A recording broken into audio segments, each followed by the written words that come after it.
Donc, il faut vous expliquer les suites numériques. Donc, avant de commencer, si vous entendez des bruits de feuilles, c'est normal, en fait, j'ai mon cours sous les yeux.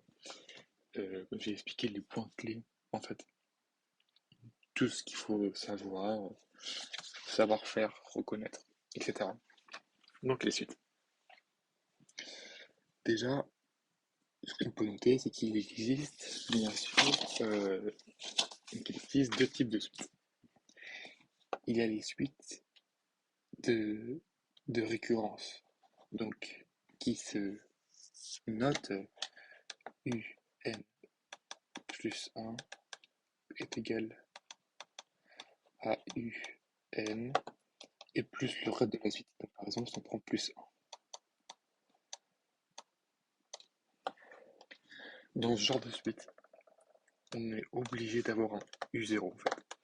Parce qu'en fait, dans ce genre de suite, il y a forcément un début et une fin en fait. Donc c'est hop là. Donc c'est U0.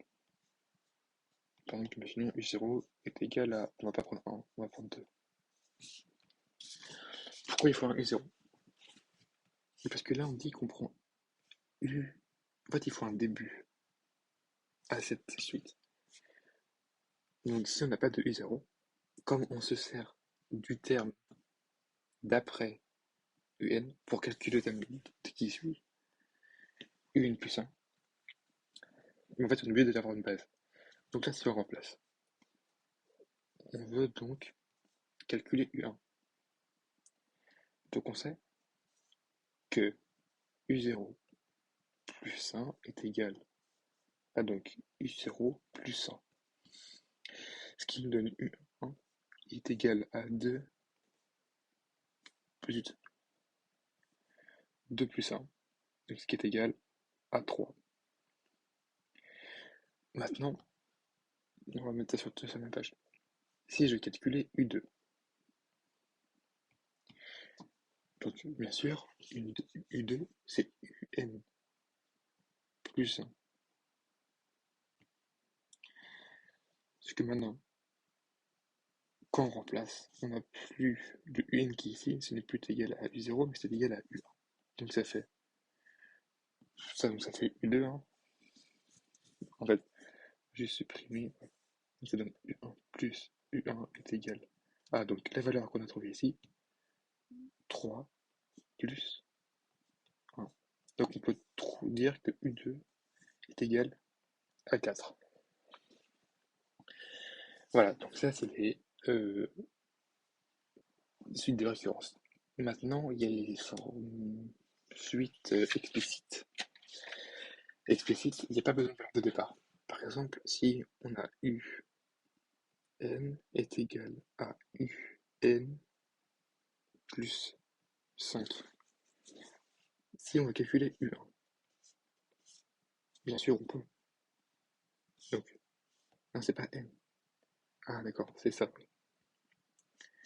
À n est égal à n plus 5.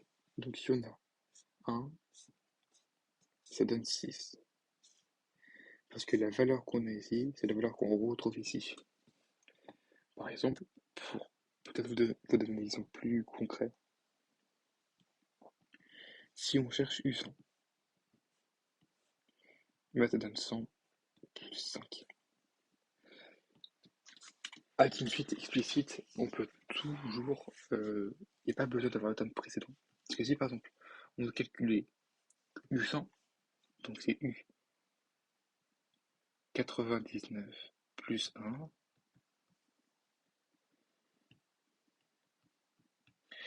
et bien là, vous ne pourrez pas le faire directement.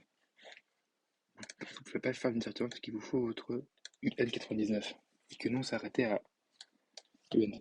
Donc on peut soit le faire à la calculatrice, ou soit se faire à la main, mais c'est beaucoup plus rapide de faire de la calculatrice. Voilà donc pour les deux types de formules qu'on peut retrouver. Ensuite, ça va être dans tout ce qui est graphique. Bon, j'ai pas pris de graphique.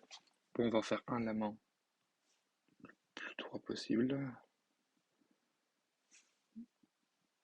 Pas forcément pour placer des points, mais au moins juste pour expliquer.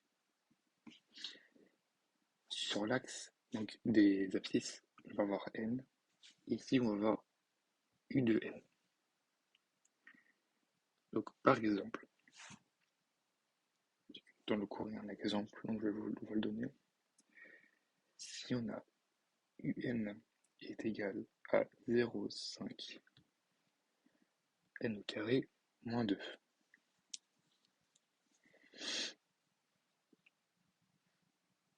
Donc là, bien sûr, c'est une suite de... Alors, est-ce que déjà vous savez que la suite c'est? Comme on n'a pas de U0, on sait que c'est une forme explicite. Donc, si on prend U0, finalement, c'est ce qui va nous intéresser en premier. Pour U0, ça va faire 0,5 fois 0 au carré moins 2. Comme les multiplications par 0, tout part, donc il reste que moins 2. Donc U0 vaut moins 2. Donc si on fait un tableau avec les n ici et les un, on va trouver 0 ici et ici moins 2. Donc si on devrait placer un peu le point, qu'on appelle ça sans trop de précision, mais quand même un peu, on peut imaginer que le point se trouverait à la croix jaune en fait. Parce que niveau abscisse, on est bien à 0, et niveau ordre carré, on est bien à moins 2. À peu près. C'est juste pour donner à peu près une idée du placement en fait. Donc voilà, là c'est tout ce qui est partie graphique. Et ensuite, il y a calculer le sens de variation, je crois. Alors, ça, qu'est-ce que c'est?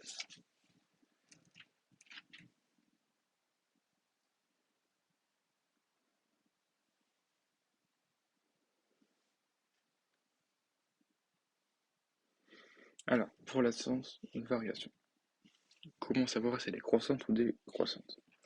Déjà, pour regarder les points, savoir si ça augmente, enfin, les valeurs elles augmentent ou elles descendent. Ça déjà, ça nous donne un indice, mais on peut pas justifier juste comme ça. Donc, on peut mettre une conjecture, donc c'est faire une hypothèse. Et en fait, ça nous dit que si UN est croissant, on n'aura que UN plus supérieur ou égal à UN, et donc inversement pour l'autre. Voilà, donc c'est tout ce qu'il faut retenir en fait. Parce que si forcément on a le U1, donc par exemple pour ici, si on a U1 et qu'on a U de 0 qui est égal à 3, ben on voit que ça va toujours grimper. Parce que par exemple on peut imaginer que la formule c'est UN plus 1 est égal.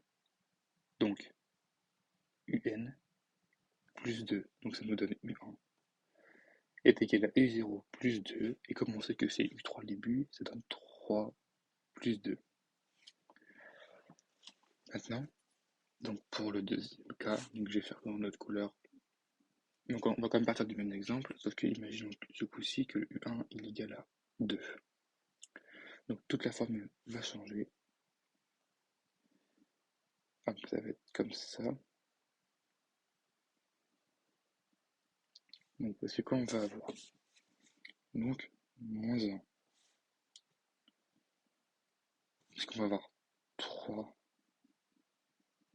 moins 1. Donc forcément, toujours ce sera négatif. Ah, U2 ça fera moins... Ah, non, ça fait 2. Oui, pourquoi? Ah, c'était le égal, ok, ça m'a fait peur. A U2 ça fera 1, A U2 ça fera 0, et ainsi de suite, en fait, on va toujours perdre 1. Donc c'est ce que dit en fait la règle. Ensuite, pour déterminer le sens d'un sens de variation, on a que si UN plus 1 moins UN est supérieur ou égal à 0, donc elle est croissante. unité d'une flèche, et si un plus 1 moins un qui est inférieur ou égal à 0, c'est décroissant. Par exemple, pour vous donner un exemple, on va faire ce fait à côté. Si on sait que un plus 1 est égal à un, zut, un plus 2, donc on calcule. Donc un plus 1 moins un, ce qui est égal, donc on remplace tous les un par un plus 1. Donc la valeur qui est ici. Donc ici on a un n plus 1, donc ça nous donne un plus 2. Et après on marque le reste moins un. Là maintenant, qu'est-ce qu'on peut faire? Ce qu'on peut faire, je ne sais pas si vous l'avez vu, mais le un ici et le moins un, on peut le simplifier. On peut les barrer. Donc ça nous donne 2. Donc, est-ce que 2 est supérieur ou égal à 0? Oui. Donc on sait que ici, c'est croissant. C'est ça en fait, grosso modo. Si vous voulez, on peut peut-être en faire un autre. Donc aussi, on a on a Vn,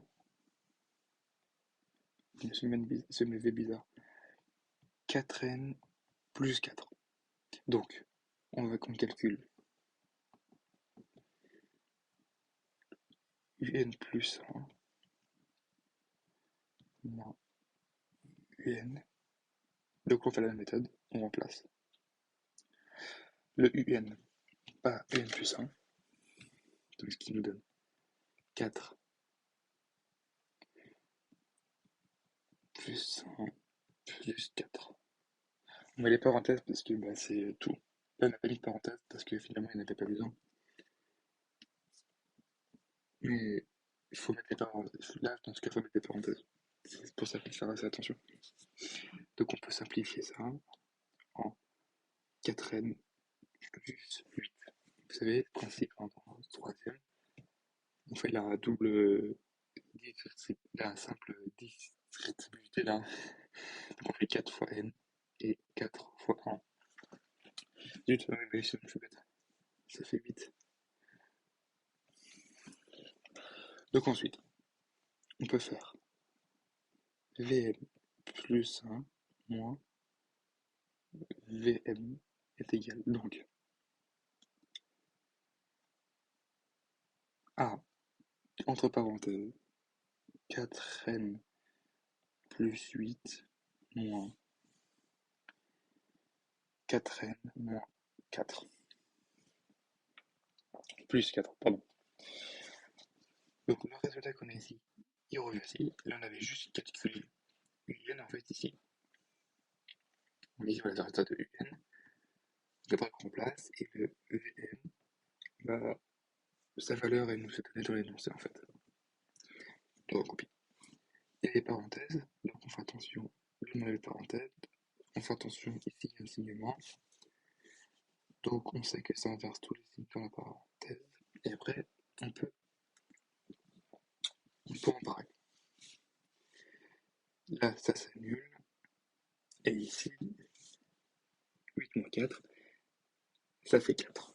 Donc Vn plus 1 moins Vn est égal à 4. Donc c'est bien sûr croissant. Donc voilà, c'est tout pour le chapitre 18.